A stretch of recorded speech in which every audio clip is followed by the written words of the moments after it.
یہ تو سمجھ آتی ہے کہ رسول اکرم صلی اللہ علیہ وآلہ وسلم نے مسجد احرام میں رکھے گئے بتوں کو کیوں توڑ ڈالا، کیونکہ وہ خدا واحد کی عبادت کی جگہ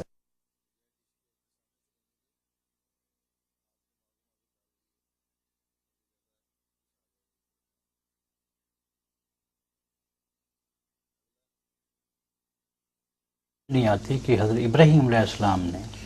اور محمود غزنوی نے بھی دوسروں کے مندروں میں جا کر ان کے دیوتاؤں کو کیوں توڑ ڈالا۔ نبی ہو چکے تھے اس وقت وہ؟ کون جی؟ حضرت ابراہیم نبی بن چکے تھے؟ نبی تھے، ہاں جی۔ ہاں، کس نے بتایا آپ کو؟ وہ جو واقعہ گزرا ہے کس عمر میں گزرا ہے اور کن حالات میں گزرا ہے، وہ عمر جو ہے وہ 50 سے کم ہے ڈیفینیٹلی، کیونکہ جس طرح اس نوجوان کا ذکر ہے معلوم ہوتا ہے ایک چھوٹی عمر کا نوجوان ہے، اور حضرت ابراہیم کی تاریخ سے پتہ چلتا ہے کہ پہلے 50 سال آپ کے حضرت نوح کی شریعت میں گزرے ہیں، اور آپ کو شریعت بعد میں عطا ہوئی ہے۔ چنانچہ قرآن کریم فرماتا ہے اجا من شیعت ہی ابراہیم، نوح کے ماننے والے اور پیروکاروں میں سے ابراہیم بھی تھا، اور پھر ابراہیم کو نبوت اور کتاب دینے کا بڑا کھلا ذکر مل رہا ہے، تو صاف پتہ چلا کہ وہ واقعہ جو آپ بیان کر رہے ہیں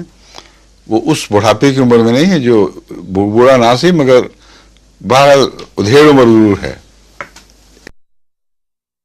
ایک لڑک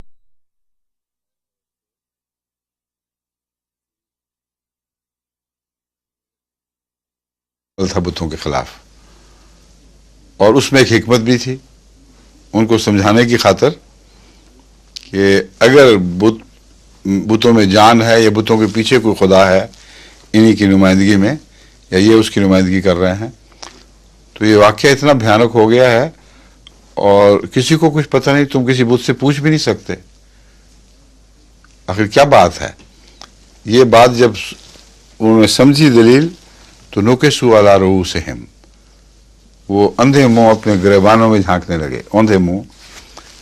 اور وہ سمجھے کہ ان کے پاس کوئی دلیل نہیں۔ پھر غور کیا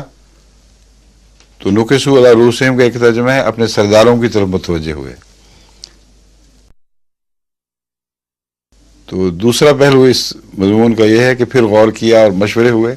تو یہ فیصلہ کیا کہ اس کو مارو، اس کے سوا چارہ کوئی نہیں۔ تو جو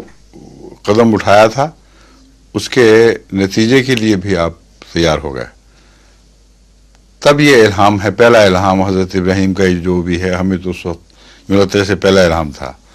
جو ابراہیم نے بھی سنا ہوگا، اگرچہ مخاطب آگ تھی، یا نارو کونی بردم و سلامن علی ابراہیم،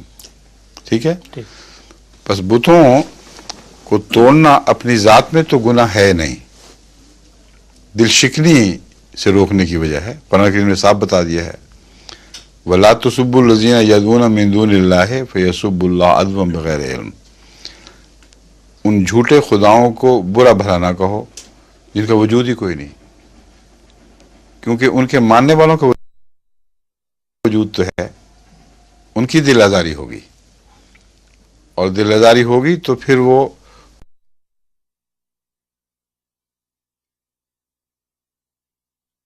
خدا کو بھی گالیاں دیں گے اور تم ذمہ دار ٹھہرو گے۔ پھر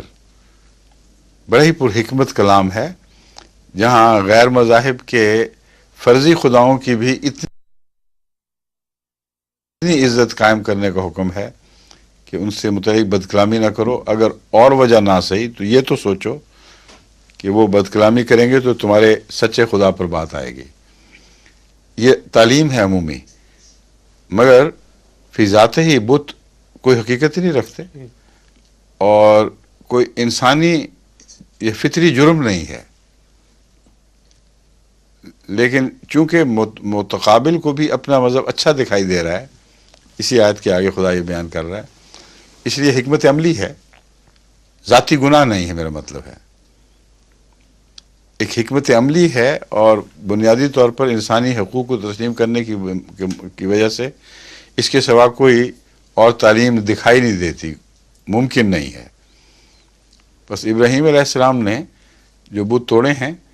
وہ حقیقت میں انسانی قدروں یا خدا کے احکام کی نافرمانی نہیں کی ہے، بلکہ اس زمانے میں جو حالات تھے اس زمانے میں آپ نے ایک رسک لی ہے، اپنی جان کی رسک لی ہے،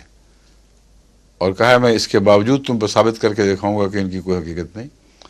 تو جواباً انہوں نے پھر اپنا حق استعمال کیا. انہوں نے کہا ٹھیک، یہ بات ٹھیک ہے، تم نے وہ توڑے ہیں اگر، تو پھر ہم بھی تمہیں توڑ سکتے ہیں. اس وقت اللہ تعالیٰ نے دخل فرمایا اور ان کو بچا لیا. مگر کھلی چھٹی نہیں ہے کہ غیروں کے